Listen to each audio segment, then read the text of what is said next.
Salut les devins, c'est Saikyu, un pur plaisir de vous retrouver aujourd'hui, ça fait quelques temps qu'il n'y a pas eu de vidéo. Il y a eu quelques shorts de ci de là, on a pu m'apercevoir sur Twitter, mais je me suis fait très discret ces derniers temps et je remercie celles et ceux qui ont pris de mes nouvelles, ainsi que l'intégralité de ceux qui me rejoindront aujourd'hui sur cette vidéo à nouveau. Vous savez que l'algorithme de YouTube, si on est inactif, etc., ça se dégrade. Bref, si vous avez envie d'apporter un soutien, un petit pouce bleu sera le bienvenu. Alors dès celle-ci, les vidéos reviennent sur la chaîne YouTube progressivement. Le rythme habituel ne va pas revenir tout d'un coup du jour au lendemain, mais on va se retrouver plus régulièrement ensemble au fil des jours qui arrivent. Le rythme est encore incertain, j'ai de mon côté, pour le résumer ainsi, des préoccupations d'ordre familial, des choses à gérer de mon côté qui demandent énormément à la fois de mon temps et de mon esprit. Pour le moment tout va bien, mais vous comprenez qu'il est difficile d'être à la fois au four et au moulin, mais en tout cas concentrons-nous sur le sujet du jour concernant Dragon Ball dans son intégralité. Je vous le dis d'ores et déjà, il y aura une forme de suite que j'apporterai à cette vidéo, plus concentrée sur le Super Saiyan. Ce sera soit un short, soit une vidéo, je n'ai pas encore décidé, mais aujourd'hui je souhaitais discuter avec vous du Ki divin. Depuis l'ouverture de ma chaîne YouTube, il y a environ 8 ans, je reçois régulièrement le même type de remarques que je comprends, qui sont légitimes, mais avec lesquelles je me trouve tout de même en désaccord. Elles sont légitimes parce que l'œuvre Dragon Ball, ou notamment Super, voire même Z, depuis le film Battle of Gods, estampillé Z, ont pu troubler les esprits à ce sujet. Ça n'a pas toujours été très clair, mais malgré tout, l'intégralité de l'œuvre nous démontre que l'on va dans une certaine direction concernant le fameux Ki divin. Il est très souvent considéré comme un power-up immédiat, colossal, quasiment inatteignable, voire inatteignable par le commun des mortels de l'œuvre, alors que dans le fond, pas vraiment. On se méprend souvent à comparer des formes, des transformations, des personnages possédant du Ki divin ou non, en se disant que forcément celui qui possède le Ki divin est le plus balèze du lot. Alors bon, il faudrait décrypter ce qu'est le plus fort, le plus puissant, chacun a sa version des choses. À mon sens, un personnage qui serait doté de beaucoup de ki, qui serait très puissant en termes de force physique, mais qui est bête comme une pastèque, ne vaut pas grand chose. Bref, tout cela peut être discuté, mais restons-en à notre sensibilité générale de ce qu'est la force d'un personnage. Ce sujet me tient à cœur pour insister sur le fait que le Ki divin dans Dragon Ball n'est pas synonyme, n'est pas garant d'une force absolument démesurée. Il apporte un boost d'une manière ou d'une autre à celui qui le récupère, mais ce n'est pas toujours un impératif. Et en fait, c'est valable dans les deux sens. Posséder du Ki divin ne veut pas dire non plus que le personnage sera moins fort. Ce n'est juste pas une variable absolument déterminante du niveau de puissance d'un personnage. Bien que les arguments en faveur de cela soient nombreux, je vais me baser sur 4 piliers en quelque sorte. Le premier que je peux facilement illustrer par l'exemple des divinités dans l'œuvre. Quand on dit divinité Dragon Ball Super, on pense toujours au top du tableau. Les Beerus, les Whis, les Daishinkan, les gardiens de Zeno, Zeno lui-même, l'intégralité des anges jusqu'au plus faible que l'on ait pu apercevoir en formation Mérus qui était extrêmement costaud. Sauf que dans Dragon Ball, et même originellement dans Dragon Ball, les divinités c'est beaucoup plus faible que cela. Les Kaio en sont. Kaio du Nord, il était impressionnant, fut de cela il y a plusieurs décennies. Aujourd'hui, il vaut pas grand chose. Bien que le Genki Dama ou encore le Kaioken soient d'actualité, le niveau propre à Kaio est bas de plafond par rapport à l'intégralité des combattants de l'œuvre. Pourtant, il est bel et bien, comme les Kaioshin, issu de l'arbre Kaiju. Et justement, en parlant des divinités de la création, en quelque sorte, les Kaioshin, eux non plus. Aujourd'hui dans l'œuvre, malgré leur Ki divin absolument pur, ne valent pas grand chose. Alors on a vu que cela peut donner des mélanges détonnants. Le Ki divin de Zamasu dans le corps de Goku Black, c'est quand même quelque chose d'assez exceptionnel. Mais au-delà de ça, les Kaioshin, même lors de leur introduction dans l'arc Buu, était impressionnant du fait qu'on établissait la vérité selon laquelle Kaioshin Shin était capable de vaincre Freezer, mais dans l'arc Buu, Freezer Namek forme finale ou Mecha Freezer, c'est vraiment du pipi de chat. On en est déjà à Goku Super Saiyan 3 et consort, Majin Buu en soi est un monstre terrifiant. Aussi paradoxal que cela puisse paraître, les divinités dans l'œuvre nous prouvent elles-mêmes que le Ki divin ne garantit pas une certaine puissance. Et de manière encore plus récente, parce que là vous seriez tenté de me dire que Kaio et Kaioshin sont nés avec ce Ki divin. Mais qu'en est-il d'un personnage qui l'acquiert ? Eh bien, prenons le cas de Dende. Il l'a dit dans le manga Dragon Ball Super lui-même, il est en train de développer son Ki divin en tant que Kami, vous savez, divinité dans l'œuvre de la planète Terre. C'était une notion absente avec l'entité qui compose Piccolo, Kami, car ce sont des thématiques largement et amplement développées par Dragon Ball Super, mais en tout cas, via cette forme de continuité rétroactive en quelque sorte, Dende l'a établi. Pourtant, Dende n'est pas devenu un combattant de fou du jour au lendemain. Ce sont au contraire, on va le voir plus tard, ses capacités spéciales qui se développent. Il était par nature un Namek plutôt magicien, et on se rend compte que tous les Namek magiciens peuvent obtenir les rangs de chefs de tribu, chefs de leur planète ou de divinités dans d'autres contrées. Bien que cela n'ait pas été établi avec Monaito, on a vu qu'il avait l'accoutrement, il avait le bâton, il avait les pouvoirs, création d'un dragon. D'une manière détournée, on nous a montré que Monaito était un petit peu le Kami de la planète céréale. Il y a donc une amplification de leurs pouvoirs, mais pas comme on le pense. Ce qui nous amènera à un autre déroulé dans quelques instants au cours de cette vidéo. Ce qui nous permet de se pencher sur le fait que le Ki divin a été introduit scénaristiquement dans l'œuvre par son auteur, également afin que certains personnages puissent acquérir certaines capacités spéciales, qui ne les rendent pas forcément de meilleurs combattants, mais qui permet de leur octroyer des pouvoirs qui sortent de la norme, flirtant justement plus avec la magie. Que cela soit pour améliorer Shenron, pour prodiguer des soins, tels Kaioshin et Kibito, des techniques de téléportation comme le Kaikai Matoru, le doyen des Kaioshin qui via son passif, vu qu'il est un être fusionné, à moitié Kaioshin, à moitié sorcière, est capable de développer le potentiel de certains personnages tels que Gohan, la transmission également de ces pouvoirs-là, on l'a vu avec Trunks qui était capable dans la version manga de l'arc Zamasu de réaliser des soins tel un Kaioshin. Il avait commencé la formation. Trunks est pourtant un pur guerrier de base, avec un énorme potentiel, plus que Vegeta lui-même. Le regretté Akira Toriyama avait déclaré en interview que les Saiyans métissés ont un potentiel supérieur aux Saiyans purs. Et pourtant, même si le niveau en Super Saiyan 2 et autres de Trunks a augmenté, mais cela est du fait de son expérience, de son vécu, de ses entraînements physiques, les entraînements divins spécifiquement lui ont permis d'acquérir certaines capacités spéciales, et non pas de devenir beaucoup plus fort tel que l'ont fait Goku et Vegeta durant leur cheminement. Il y a différentes manières d'acquérir soit le Ki, soit les techniques divines. Et on se rend compte d'ailleurs que la version animée, bien que n'ayant pas présenté Trunks Ikari comme du SAJ Blue, ressemblant à du divin lorsqu'il était sous cette forme-là, et les scénaristes de Toei Animation ont préféré faire flirter, on va dire, Mirai Trunks avec le Ki divin. On se rappellera des théories de l'époque, 2016, 2017 et tout ça. La majorité des personnes en voyant Trunks enragé pensaient qu'il avait tellement passé de temps avec Goku et Vegeta à combattre avec eux qu'ils s'étaient imbibés de leur propre Ki divin, mélangeant le SAJ au Blue ou quelque chose de la sorte. Cela reste que du blabla de fan, mais on n'est pas non plus fou vis-à-vis de ce que l'on a pu constater visuellement. C'était un peu comme ce parallèle Jiren Goku Ultra Instinct. Certes, Jiren n'a pas d'Ultra Instinct, mais il y a eu pendant très longtemps cette opposition entre l'offensif et le défensif, cette opposition des auras.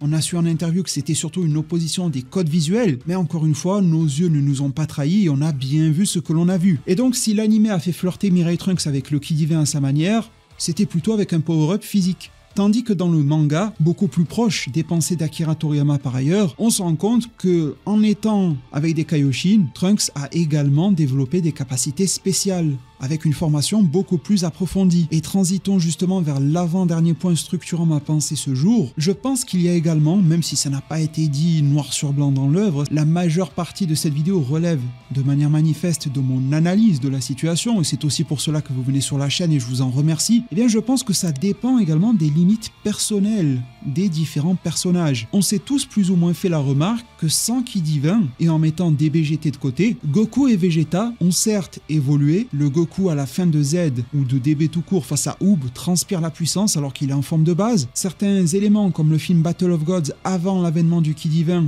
nous montrent que Vegeta Super Saiyan 2 peut dépasser, égaler Goku SSJ 3. Plus tard dans Dragon Ball Super, notamment via le manga, on se rend compte que Trunks SSJ 2 fait un exploit similaire avec le SSJ 2 amélioré. Les produits dérivés s'alignent là-dessus, on l'a vu avec la cutscene absolument épique. Goku fin de l'œuvre face à Vegeta à la même période. L'un SSJ 3, l'autre SSJ 2, et Vegeta était loin d'avoir à rougir face à une transformation supérieure. Tout cela pour dire que l'on se rend tous compte que certes ils sont capables d'évoluer, mais d'une manière beaucoup moins exponentielle qu'à l'accoutumée. On nous avait d'ailleurs dit dans Dragon Ball Super version manga que Goku et Vegeta n'avaient plus ou presque plus de Zenkai Boost. Lorsqu'ils frôlent la mort, etc., deviennent beaucoup plus puissants, alors que relisez si ce n'est pas déjà fait ou revoyez l'arc Namek en version animée ou manga comme bon vous semble, il y a quasiment une forme d'abus de ce power-up. Je pense que si l'arc Namek sortait aujourd'hui, il serait acclamé, mais sur certains aspects, il serait très décrié, notamment celui des power-up à gogo qui sortent absolument du chapeau, chose que l'on ne pardonne pas à Dragon Ball Super, c'est quand même étrange. Deux époques, me direz-vous, certes, et bien on se rend compte que de par l'entraînement, l'expérience, etc., Goku et Vegeta se rapprochent progressivement, mais doucement et sûrement, d'une sorte de plafond de verre. Certes, ils évoluent, mais ça ne transcende pas forcément ce que l'on connaissait déjà de base d'eux-mêmes. Ça reste un prolongement, une perfection de ce qu'ils possédaient déjà. Vegeta ne va même pas vers le Super Saiyan 3, et il est très probable que ça soit relié à ses propos durant le combat de Goku SJ3 face à Majin Buu. Vegeta appuyant le fait que la transformation de Goku est terriblement puissante, mais l'épuise tellement, ce qui peut ancrer les démarcations de chemin qu'ont pu prendre Goku et Vegeta. Goku l'a développé le SJ3 lorsqu'il était mort avec un ki limité, et donc va continuer en tant que mortel, tenter de perpétuer cette forme-là, de l'améliorer au plus possible, tandis que Vegeta, lui, va s'éviter l'inconfort de cette dernière, mais tenter de maximiser sa puissance en SJ2, et on se rend compte que les deux fonctionnent. Cela dit, on n'a pas l'impression de changer de palier. 3 ou 2 améliorés vers le God, comme du 3 vers le 4, si je réinclus des BGT dans la discussion très brièvement. Ça risque de faire grincer des dents, mais je pense que certains personnages, y compris Goku et Vegeta, peuvent ou du moins pouvaient montrer certaines formes de limites. Des limites personnelles. Goku et Vegeta sont extrêmement balèzes, leur évolution est juste remarquable, mais force est de constater que leur potentiel, relativement à des Gohan ou Broly, ont l'air quasiment ridicules. Ce qui caractérise Vegeta et Goku, c'est leur force de caractère, leurs évolutions, l'application, la régularité, l'assiduité, la résilience globale de ces personnages. Là où d'autres personnages avec plus de potentiel nous apparaissent du moins comme des privilégiés au cœur de l'œuvre,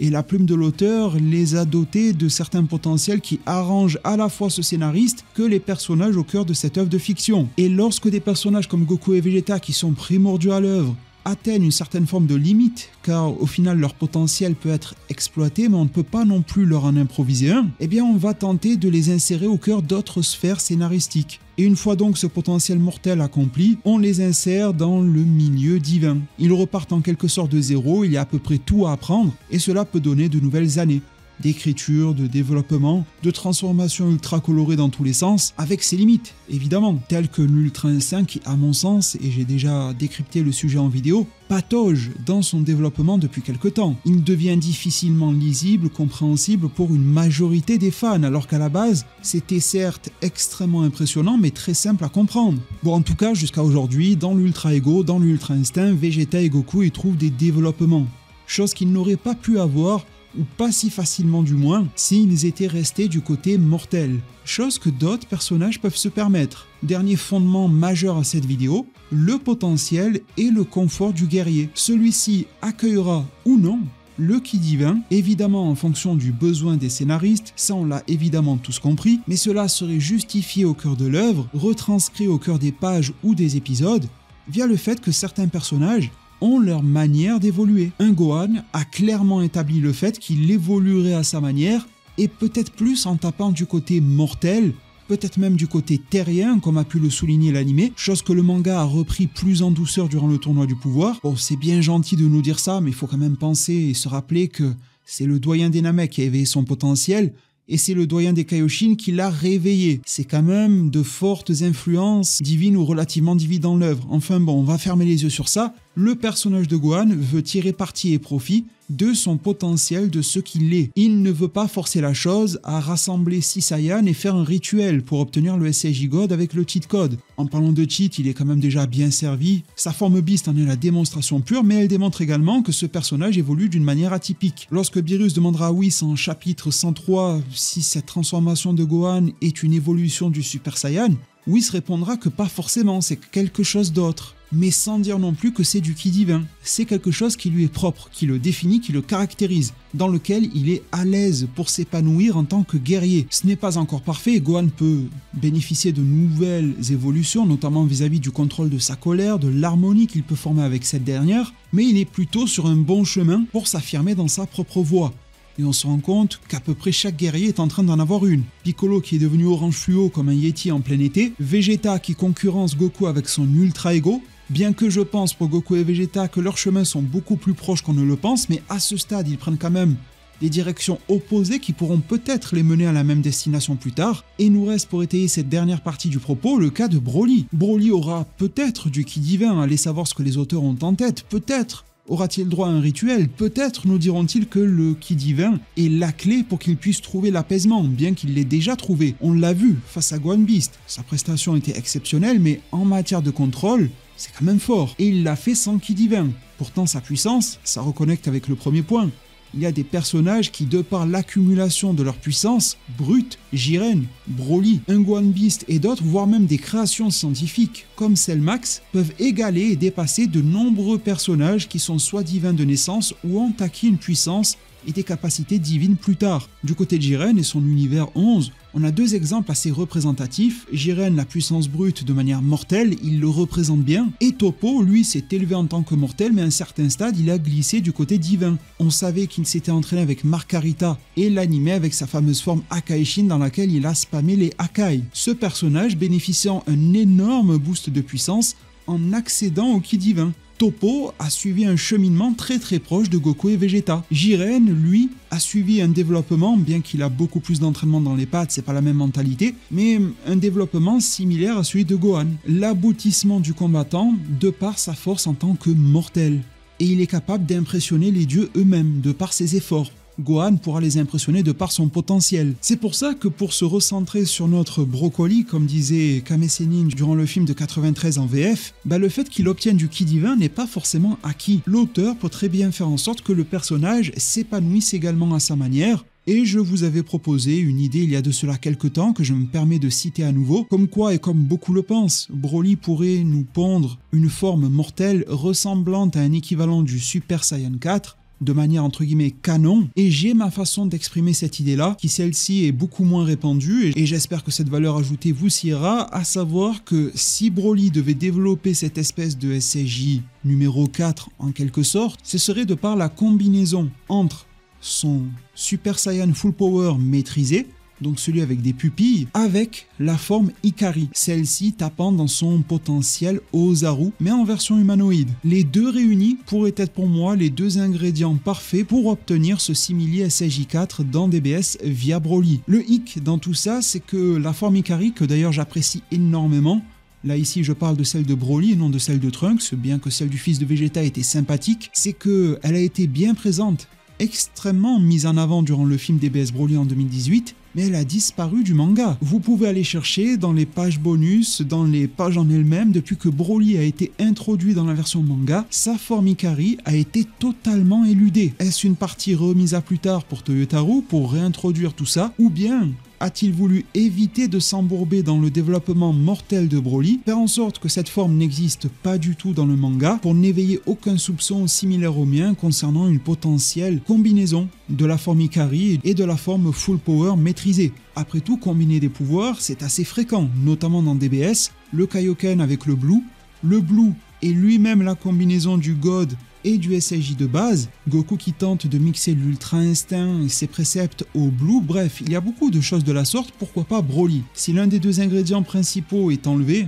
le Ikari, ça va être bien compliqué. En tout cas, cette forme me plaît beaucoup, très heureux de savoir qu'elle revient notamment dans le jeu Sparking Zero, qu'elle a été utilisée dans le jeu Dragon Ball The Breakers, elle a été, si mes souvenirs sont bons également, dans le jeu Dragon Ball Fighters. Alors pourquoi ne peut-elle pas revenir atterrir dans la version manga? Si tel est le cas, j'espère que Toyotaru pourra nous y répondre. Cela vous donne un tour d'horizon, peut-être devrais-je dire mon tour d'horizon de pourquoi le ki divin dans Dragon Ball Super ne veut pas dire grand chose. Il a son importance en fonction des besoins du scénariste. Et puis en guise d'ouverture, il faudrait également se demander si ce fameux ki divin n'a pas lui non plus atteint ses limites. De plus en plus de personnages mortels avec des capacités du même acabit nous sont présentés et mis en avant. Une nouvelle génération arrive, Goku qui fait ses salutations à Whis et Beerus en chapitre 103, ce n'était pas des adieux mais ça pourrait en avoir presque l'air aux yeux de certains. Dragon Ball Daima, le prochain animé, cet automne 2024, qui semble tout reprendre à zéro, avec ses personnages qui ont rétréci, les transformations à gogo ne semblent plus être d'actualité, cette forme d'outrance liée aux transformations, qu'elles soient mortelles ou divines, semble être résorbée